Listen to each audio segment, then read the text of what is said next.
Hi guys, it's Dreadnought, and today we're going to be going over drafting from a professional game perspective. And what we're going to be doing is concentrating on understanding what professional drafting means and some of the reasoning behind some of the things, and using what we can learn from the professionals in order to translate it kind of into our own games, especially when it comes to Hero League.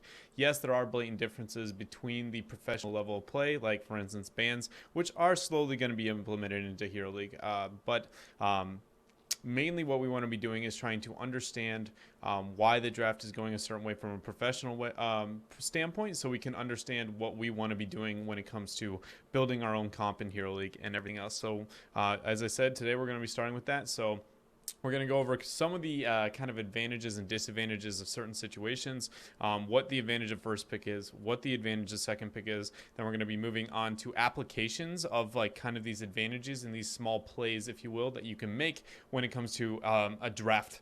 And because the draft is just so crucial to your success in your games, it's really important to just make sure that you understand really what you're trying to do when you are drafting. So we're going to start out with first pick and the advantages of first pick. Right out the gates, first pick has this really beautiful thing that I called the chokehold, or is the force ban, is probably a little bit more straightforward. So what that is, the chokehold is essentially the idea that the first pick is they are going to be choosing the best hero in the game, essentially, right? So what they're going to be doing is when one hero is just blatantly stronger than the remainder of heroes, all they have to do is expect their opponent to ban that, right? So something we saw kind of recently was like Rhaegar was just so strong, and when Li Ming was banned from tournaments, it was essentially either you give for your second pick was almost always forced into banning Rhaegar. You never should be banning that from a first pick's perspective because it's the best hero in the game. Why would you remove it from your own play? So instead,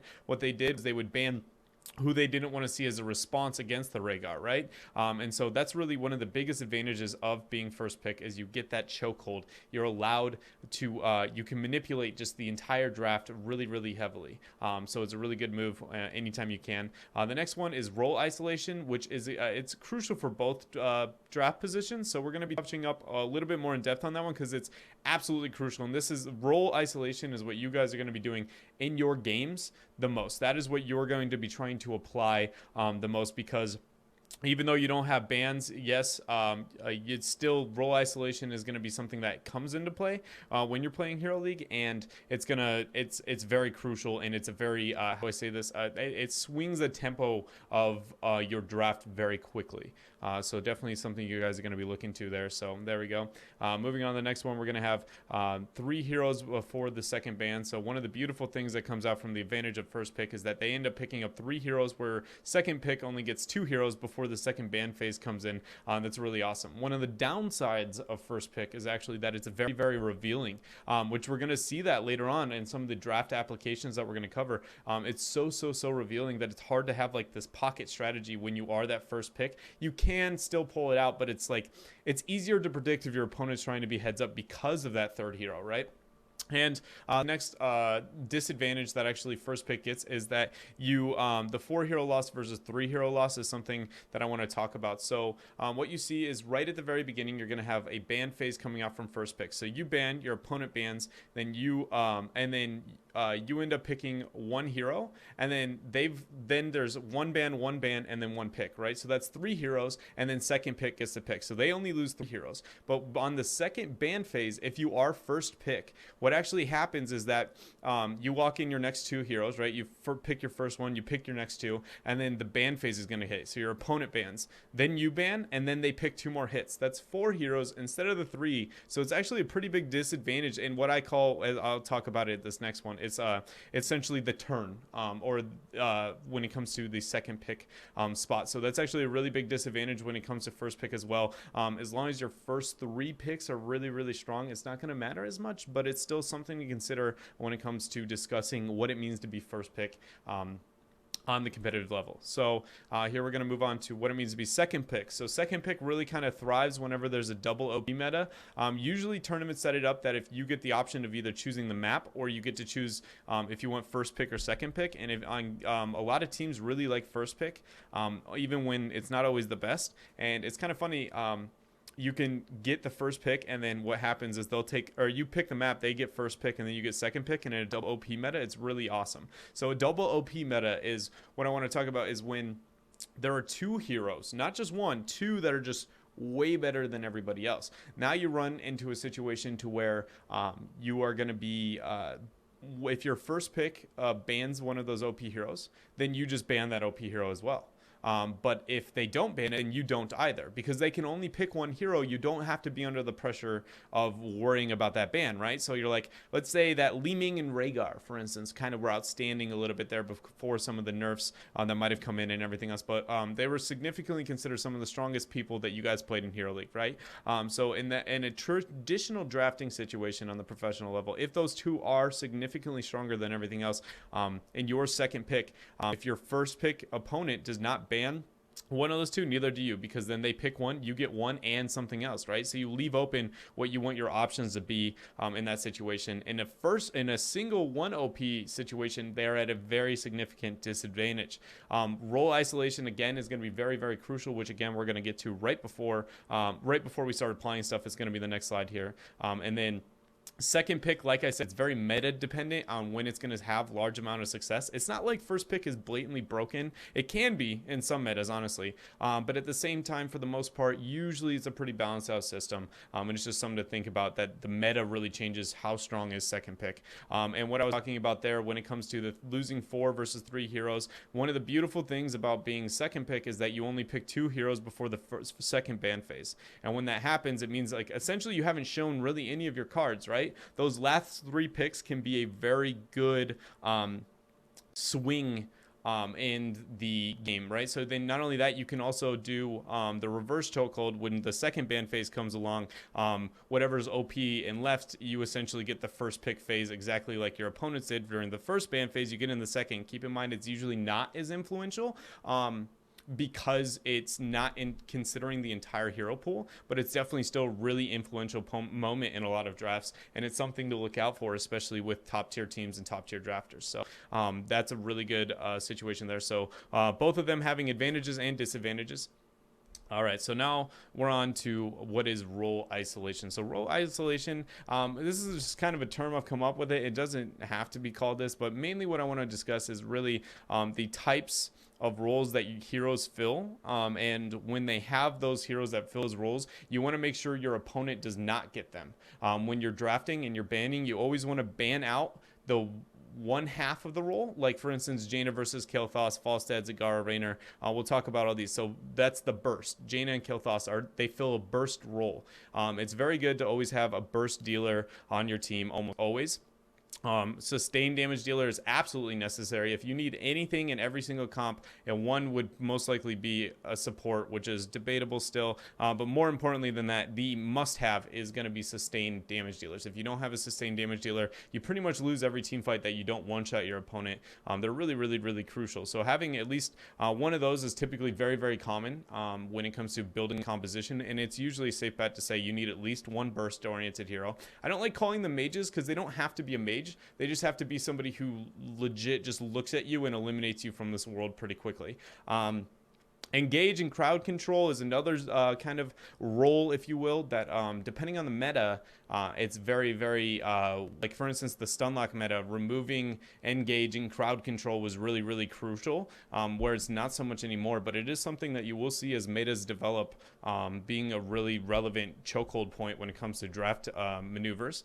Also, wave clear is absurdly valuable, but it's kind of more map dependent. For instance, Cursed Hollow, map dependent, very less, not that viable are relevant, whereas maps like Dragonshire, it's so crucial that you have that. And also solo laners are another good one, especially on those wave clear dependent maps, but honestly on every map really, for the most part, having a really good solo laner, and if your solo laner can sustain, because laning is not as brain dead as a lot of people like to think it is. They kind of view other MOBAs where they're like, you sit there and you get minions forever and you get the gold and you get your items, and that's why laning matters in those games. And this one's a brawler and laning doesn't matter, but that's not true at all.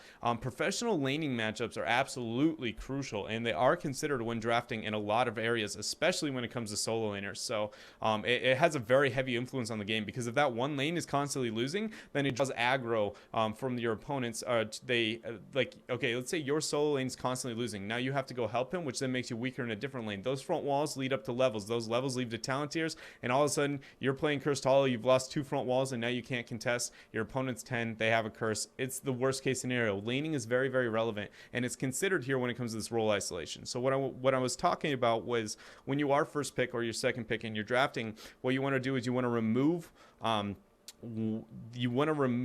the role that one of these heroes fill, like Falstad, Zagara are common bans that you see. Jaina, Kil'Thas have at times as well. And then when you remove from that role, then you want to be picking and fulfilling that section of the role later on. So we'll kind of show that when we go through the application here. All right, guys, and now we're moving on to the application here. You're going to be looking right here at a draft that has been done at the first qualifier for regionals that is going to be happening here in the short near future. It's going to be following Bob Ross Fan Club. They're a great drafting group. They're a great group of players as well. But drafting is something that I definitely think they do a lot better than almost every team in North America right now.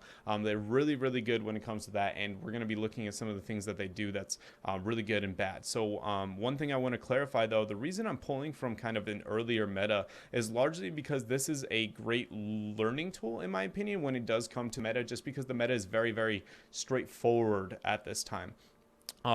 It isn't crazy and complex, and it makes understanding the fundamentals of drafting a lot easier. So that's why I'm going to be pulling from these. But here we go. We're going to have game number 1 is going to be on Sky Temple. It will be T-Dot versus Bob Ross Fan Club. And what we do see is we need to start looking at each one of the phases here between these two teams. You guys can't see my mouse. All right, here we go. So right out the gates, we see T-Dot is going to have first pick. Also, let me clarify. What was really good and really bad during this meta was that Kil'Thas was very strong. Tyrande was also a very good hero at the time. Raynor was a lot better than he is currently. And then other than that, for the most part, I would argue things were pretty close to where they are now. So Tyrande was going to be banned out right out the gates, which then is going to allow Kil'Thas to be banned here from Bob Ross Fan Club. So Bob Ross already banning out a burst damage dealer. So what that does is it changes the prioritization of what they want to be looking to pick up next. So when it comes to their early rotations, what they want to be focusing on picking is really crucial here. So we're going to go on that, and you're going to see this pattern throughout the entire day of how they play this game. Is what they're going to be doing is they ban a burst and then they pick a burst. They ban a DPS and they pick a DPS, and it all is with consideration of the map. So Tyrande banned out from T-Dot, and then Zagara is going to be their first pick. Strong solo laner, sustained damage dealer, really, really good. Going to be sitting on the bottom half of the map and just kind of doing their own thing. Bob Ross Fan Club instantly responds with Jaina. So they've banned out a burst, and then they picked a burst. Really good play. That's that role isolation, right? How many good mages are left in the game at this time? That's why I kind of pulled from this meta. Is there's essentially there are only really 2 good mages, and there's only 3 good sustained damage dealers when it came to this meta, and all the other heroes were kind of like, and there wasn't too much variation for a little bit there. So that's why I pulled from it. So they ban the mage, and they pick a mage, or the burst, if you will. And then Zagara is going to be a great sustained damage dealer, and they also lock in Falstad, who's going to be a great sustained damage dealer as well. So they get the top priority is they now have picked legitimately the only good mage left in the game.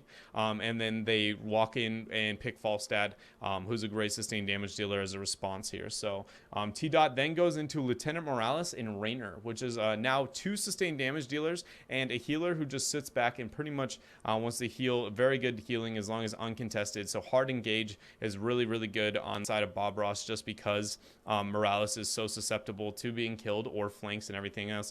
Falstad and Jaina both work really great with that.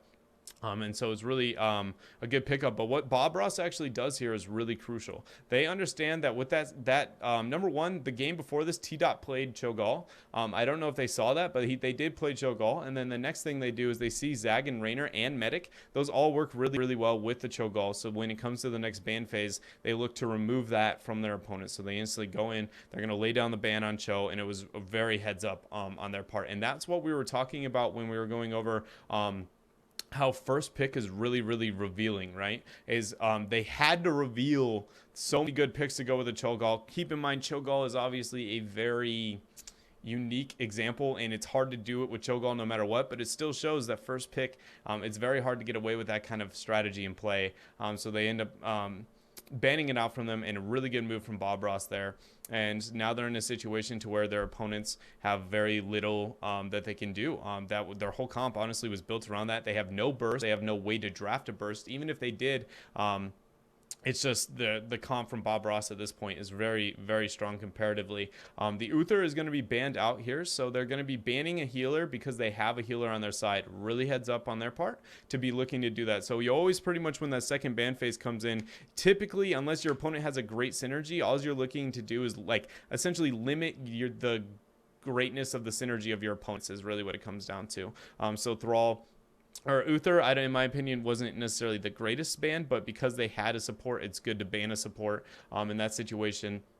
And then here we see the melee. Thrall is going to be picked up here. So now, not only do they have the best mage, and banned out the other mage, they have a great sustained damage dealer, and now they have hard engage and a great solo laner. Thrall is a perfect response. For instance, if T-Dot had banned Thrall, it would have been a way better situation for them if they had been looking to do that, because now they have Thrall can deal with Zagara in the solo lane. She's always been very good at that. Not only that, they have the melee, which is it's a very common thing right now that you see kind of just burst, sustain, and the melee coming out from Bob Ross's compositions, at least during this tournament here. And so really the more important thing out of this is the fact that the Uther ban was kind of just not that effective.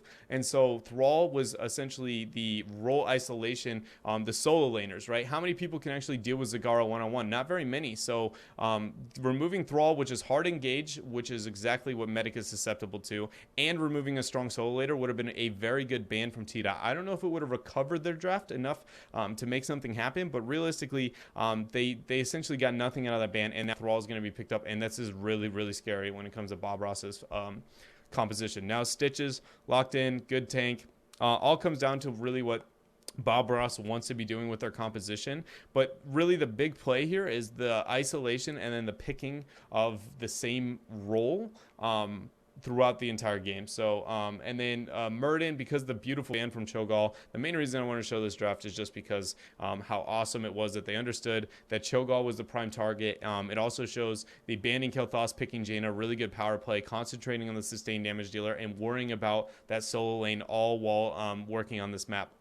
Another thing to really consider when it comes to the compositions here is T-Dot has what is late scaling composition. Raynor and Zagara both don't do well in the early game. Falstad does do decent in the early game-ish. Jaina is extremely strong in the early game, and Thrall is pretty good in the mid and early game as well. Not too bad in any front.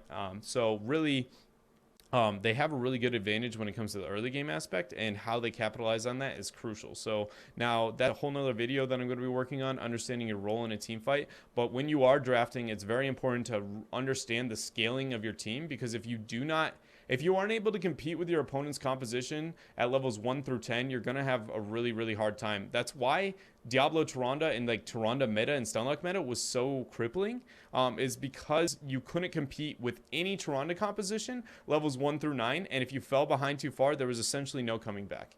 And realistically, that was why that was like so influential. And so when you draft, you really need to consider how well does your comp scale. But overall, Bob Ross wants way with a very influential comp. So now we're going to move on to game number 2 and see what they do with that draft.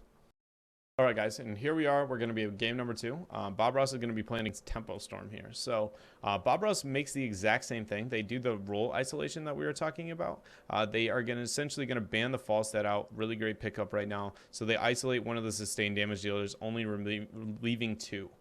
Then Tempo Storm to ban Tyrande. She was absurdly powerful at that time, so it's kind of that chokehold coming into play a little bit there.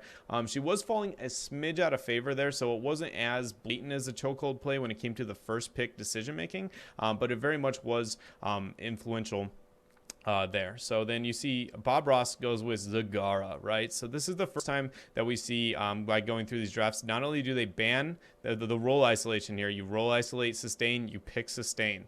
But what they do is they could essentially swap these two around, right? They could have banned Zagara and they could have picked Falstad, or they can do what they did here. What they really want to concentrate on is what do they want to pick more than the other, and I feel like this is very much a Zagara is picked because the map here. We're going to be on Battlefield of Eternity.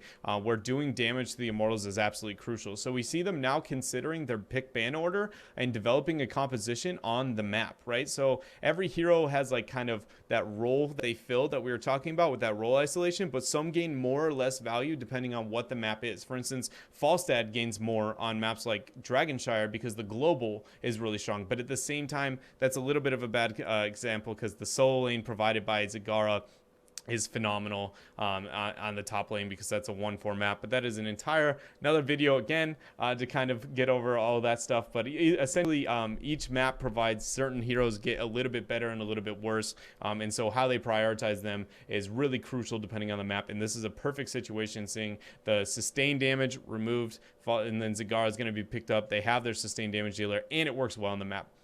Tempo Storm responds. They pick a mage that role. They have their one mage now, which is very common. Zeratul is going to be locked in as well. He's burst oriented. Definitely an early prioritization of Zeratul. What I would be thinking is that they definitely have a pocket strategy or something, or Zeratul is just they're afraid their opponents are having it, but they very much are picking Zeratul at a unique time, which shows they're either afraid of it or they absolutely feel like they need it there. So that leads to Sonya going to be picked up here, and Jaina. So really strong. They lock in the other mage. So you notice the minute Tempo Storm ends up locking in their mage, you see Bob Ross doing the exact same and then pairing Sonya and Jaina together. Now they're working with team synergy and considering a little bit of the map. So Battlefield of Eternity, Sonya does really well when it comes to doing damage to the Immortal. She also pairs absurdly well when it comes to working with Jaina. So Jaina is going to be their mage. So now they have a mage, they lock it in. Awesome. That's why they prioritize, but then it pairs with the Sonya. The slow makes Sonya just so strong. They work so well together. And then not only that, then they're also going to be considering the map. So now the map, Sonya does really well at killing the Immortal. This is essentially a huge play when it comes to Bob Ross's draft there. So really well done. As so far, their comp is very far ahead. And a lot of it comes to that Zeratul pickup when it comes to tempo. And again, these same patterns that we were discussing earlier, you see coming into play into the drafts. Here, Tempo then responding, they go with the Raynor and ETC after both healers are going to be banned out at that time. Raynor going to be their sustained damage dealer, so that's how they're kind of building the comp.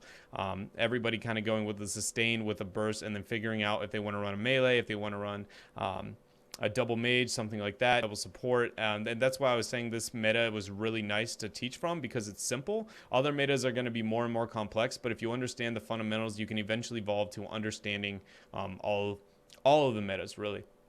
So now we see a situation where they do lock in the ETC, confirm that they want that. That Uther ban may be coming to bite them back in the butt a little bit here because the pairing that come out with the synergy, kind of like the Sonya and Jaina pairing, ETC and Uther do well together. But at the same time, Sonya and Uther do well together, so they're banning that to remove. But overall, we see Tempo Storm's composition is very late game. Raynor and Kil'Thas both are late game. Zeratul is going to be a hero that is very burst oriented, and then Brightwing healer who kind of fails to help when it comes to sustained team fighting. So a lot of like understanding what you need to be doing for Bob Ross here when it comes to their draft for how they follow it up is if you look at Kil'Thas, Zeratul, both burst oriented again, and then Raynor with that slow scaling, Kil'Thas with that slow scaling. They don't have a very good early game almost on any front here. So again, the scaling is very relevant when you're drafting here. Jaina is one of the greatest heroes in the game because she's essentially a jack of all trades. She's a mage, she scales, and she has wave clear. She just does everything awesome. She has more benefits than that, but just in short. And Sonya is a great hero as well. Damage scaling pretty well through all points. Zag's a little bit slow. Not too slow, but a little bit. She gets a lot stronger later half of the game, much like Raynor does. So ETZ is going to be what they pick up here. And again, that might bite them in the butt. But a lot of what Tempo, their comp right now is very pick dependent once they lock in the Brightwing, right? So now they 100% need to get a pick here between the Zeratul Brightwing and the early game. Otherwise, they essentially have very little kill potential. Whereas Jaina, Sonya are terrifying. Medic is one of the strongest early game healers in the game as long as she's not under pressure. But she does an immense amount of healing in the early game. And also keep in mind this Morales pickup with those double healers going to be banned out there. It's a really good situation because essentially Morales works well over fighting around the map objective for long periods of time, and that's exactly what Battlefield of Eternity forces, right? So again, it's a really good pickup considering the map when it comes to their draft. Bob Ross just has an absurdly powerful composition, and Tempos really needs to make it to the late game to be successful, and it's just good drafting again, role isolation being done. It's really crucial, and this is a pattern we see the entire day. So now we're going to move on to game number 3. All right, guys, this is going to be game number 3. Tempo Storm and Bob Ross still going at it. Tempo Storm will be this first pick here. As you see, their prioritization of Toronto is going to be very high here. But what I really want to talk about here is Dragonshire is going to be the map, and that's absolutely crucial to understand when it comes to the power plays of the draft that Bob Ross is going to make this game. Also, maybe a little bit of misplay on Tempo's half, something to consider when it comes down to the map, because wave clear is absolutely crucial. That was something I was talking about earlier with the variables of role isolation, and you're going to see Bob Ross pretty much win on all fronts here. They just walk away with such an enormous lead within like essentially 2 picks here, and it shows the strength of their draft. And keep in mind, it is a little bit dependent on a misplay, but at the same time, it's just phenomenal. So we're going to get into it. Tyrande is going to be, or Kael'thas is going to be the ban here. So Mage instantly isolated from Tempo Storm, right? Essentially the only 2 mages really in the game that were effective right then. I mean, you can say like, well, what about Nazebo? But realistically, Nazebo is not going to be able to compare to these 2, right? And he's just this weird spread style damage. So, and he doesn't even do that burst. I don't even know why I said Nazebo. Either way, the burst isolated right there. Bam. Burst is going to be gone. So no Kael'thas Areno for you, Bob Ross. They instantly ban a Zagara. We're talking about Zagara on this map, the top laner, right? She's really good to be a top lane pick. She just is a phenomenal sustained damage dealer now. And you watch Tempo lock into this Tyrande. Okay, so Tyrande being really strong at the time makes a little bit of sense here, right? And this is a really good learning point for everybody when it comes to your Hero League games, right? Everybody's talking about how Tyrande's the new OP, right? She's so broken. She must be first pick, first ban every game and everything else. But if you don't consider the map, you're going to have a bad time. It limits a lot of how you can play it, especially with Tyrande here. So let's just take a minute to appreciate how beautiful this draft is. All right, so bam, they do not lock in a mage nor a sustain, but when you look at this, a mage was banned, the burst was banned, and then a sustain was banned. So then Bob Ross, they go Tyrande, the strongest hero in the game, right? Bob Ross just goes, we're just going to take a mage and a sustained damage dealer. 2 of the best. Jaina provides wave clear, really relevant for this map. Falstad, the global, we talked about how he helps on this map. Zagara is going to be removed. And then instantly Tempo Storm responds with Tassadar Diablo. So Tassadar, Tyrande, that's going to be a little bit synergy consideration. Tassadar provides wave clear. Definitely a little bit out of position again when it comes to prioritization here, but these 2 are a synergy, 2 pseudo healers, and they do work decently well together. And then you're going to see Diablo Tyrande, again, a synergy considered. But when it comes to the wave clear, Diablo, very low wave clear. Tyrande, very low wave clear. Actually, pretty much non-existent wave clear. And Tassadar with decent amount of wave clear here. So because it's so crucial for this map, you see Falstad, decent wave clear, and Jaina pretty good. So not only do Bob Ross right now, they have one of the best sustained damage dealers in the game.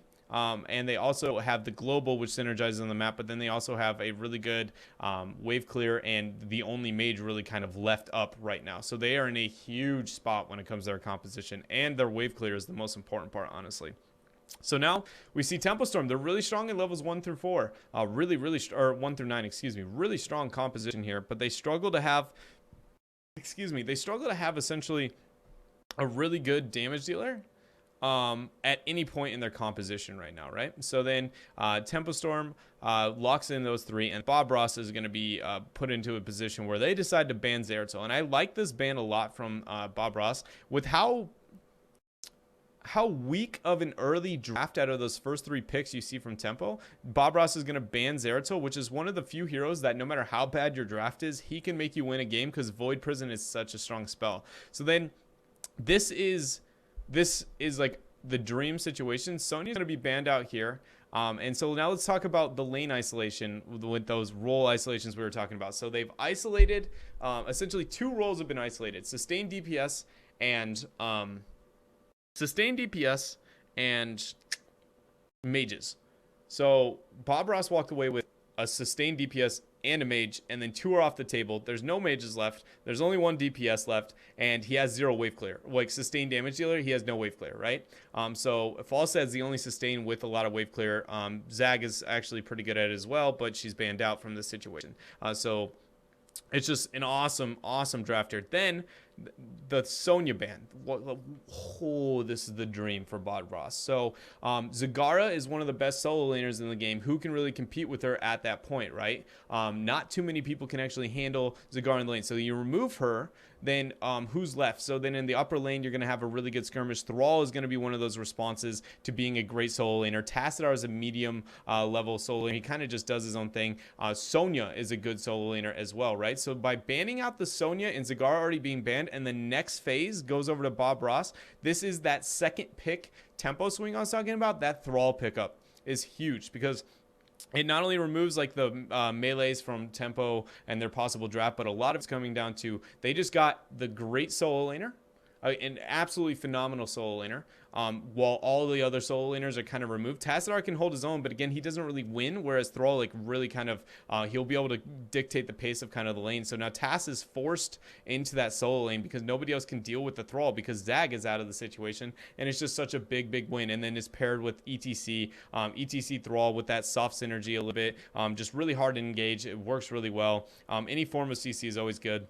But Mosh Sundering, it's a potential setup there, and it's just really well done on their part. They have such a huge lead in this draft, and now Tempo is forced to answer what are the kind of panic. They have no wave clear, right? So then they pull in Johanna. They have a double support. They have low damage. They have no wave clear. And they go Sylvan Johanna because they need to get wave clear somewhere in their composition, but it's just obviously not enough on any front. And so Bob Ross walks away with huge wins here, and a lot of it comes down to that role isolation, right? And so it's absolutely crucial, whether it be through wave clear, whether it be through CC, or whether it be through solo laning, burst, sustain. Either way, they walk away with a really big draft win there. So moving on to the next game. All right, guys, now we see Bob Ross is going to be taking on Team Blaze here, and so they are going to be second pick in this type of situation here. Toronto is going to be the first ban here from Team Blaze. They're going to lock in. They're going to ban out the Toronto again. She was a lot stronger at this time, right? So then you see Bob Ross is going to ban Zagara. Look at the map. Remember before, Bob Ross was the team who was going to look to pick up Zagara on this map. So they know the strength of her, right? And they look to ban her out just because of the strength she can provide for this map. So out of the gates, a sustained DPS is removed. And then you see Team Blaze locks in the Jaina here, right? So with this pickup on a mage, Bob Ross is going to walk away by picking up one of the few sustained and the other mage here in this situation. So they get a really big advantage here by locking in the other mage, and then both the removal of Zag and then picking Falstad. Raynor wasn't as good as those two at the time. He's kind of like, he does fill the role, but just not as well. So they walk away with just absurdly strong sustain. They walk away with the mages, a strong mage as well. They've essentially chokeholded their opponents once again for the 4th draft in a row. Just really well done on their part there. So Team Blaze then is going to be locking in a response. They go Morales and Muradin. Morales is, I think this is more of a comfort situation. I know that Yuge, I believe, really enjoys the Morales. I've seen him play it quite a bit recently as well. So I think it was more of just how they felt the strength of the hero was at the time, and Muradin going to be locked in. So now, again, no sustained DPS are going to be locked in here. They're worried about the other heroes. Then, bam. The bans are going to come out. Zeratul is going to be removed. I think this is, in my opinion, Bob Ross doing the exact same thing they did last game. They already feel like they have such a big lead. Also, keep in mind, a lot of these teams probably do have comfort Zeratul players because it's pretty much every team has one at this point. The top competitive ones do. So ban out the Zeratul, again, one of those game-changing heroes, so they're going to remove them away from the situation. And then Sonya is going to be banned out here once again for Team Blaze, and we'll look at what happens again. Not even like, it's just they get a great solo laner. Zag is off the table once more. Thrall is going to be the good solo laner.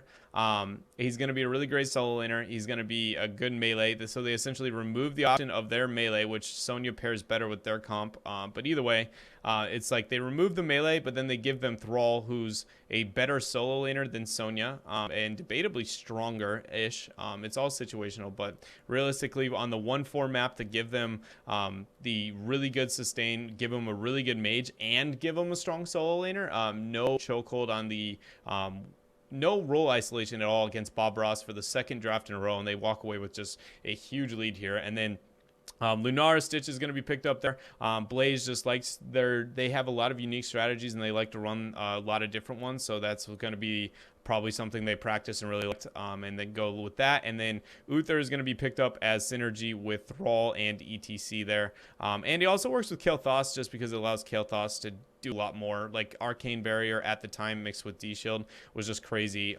Chain Bomb opportunities. But when you really consider just that rotation, again, the big swing, the reverse kind of chokehold situation, Bob Ross just gets a huge lead in the second half of the draft again. And a lot of it comes down to just beautiful role isolation and one small misplay, and they get a huge lead in the draft.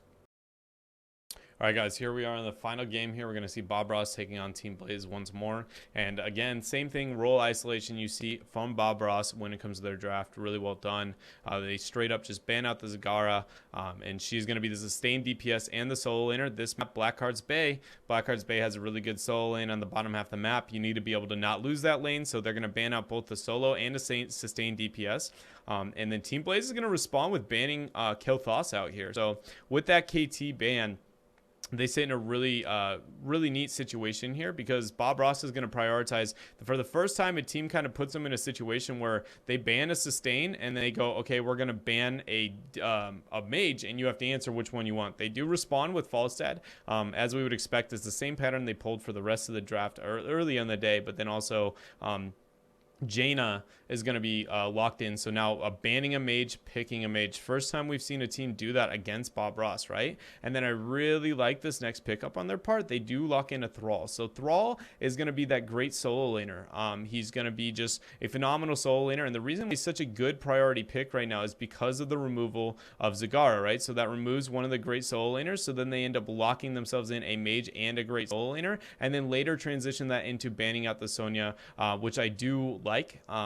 It removes essentially a melee that Bob Ross playstyle really loves. So then Tyrande ETC, not an uncommon pair, is going to be locked in as a response to Team Blaze. Team Blaze, or by Bob Ross, excuse me. And then you see a situation to where now the ban phase, they do end up going with Abathur ban out of fear of the Abathur game level of play. And then Sonya's going to be banned out again because the melee kind of chokehold attempt there from Team Blaze. And then this is where it gets a little weird. All right, so Johanna and Rhaegar are going to be picked up here at this phase. Rhaegar, I'm guessing, is because he wants to try and deal with the ETC Tyrande burst. He also, for the map, he's a very good jungler.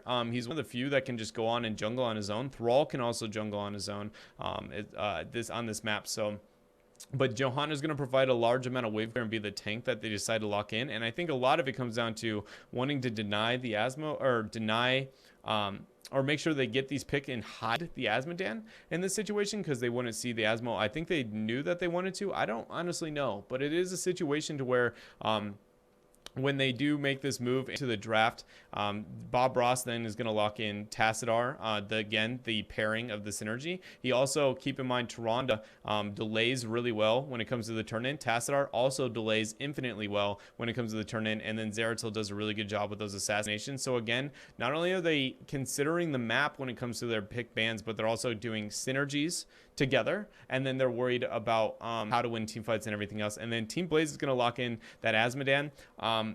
Obviously, Azmodan's a rare pick, but the reason why Azmodan in this situation is honestly a worst case scenario, because again, when you think about the kind of scaling and when your comp is going to be effective. Azmodan is a late game hero. Thrall is decent in the mid and early game. Thrall or Jaina is pretty good in the early. She does well. She scales really well throughout the entire game. But essentially, Johanna does nothing when it comes to a tank. So she's really dependent on her DPS. She is no bruiser by any means, not even like a Leoric style level of damage or anything. And then Rhaegar is just, I mean, a decent healer. They don't scale very early. And realistically, when you look at Bob Ross's composition, Zeratul is really good in the early game. ETC, Tyrande pretty much make everybody really good in the early game. And they picked one of the most late game heroes in the entire game. And so that was a really risky draft move there that I don't think paid out for them. But again, consideration of scaling the map and in-team synergies while denying certain roles and prioritizing the others.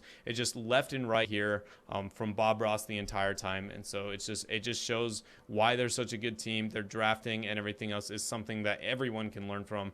Even I, sometimes my mind's just blown by what they're doing, and I try to like understand, but it's a very good place to start when it comes to understanding your draft.